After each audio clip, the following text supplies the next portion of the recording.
your shotgun in the shooting range should be open Yeah. because it's more safe. Okay. And when you want to open, you have to close. Yeah. You will open from here. Okay.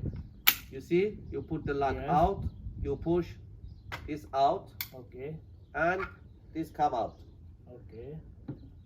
After, you have to remove this out, Okay. and the barrel come out. And always this lock should be free from here. Ah. When you want to put in the box like this, you will leave in the box because Okay. this is the rules in all Europe. Your shotgun always should be like this to carry Yeah. No, Europe everywhere. everywhere. This is rule. Yeah. Yeah. When you want to put back again, first you remove this. Okay. After, you put the barrel in the receiver, Yeah.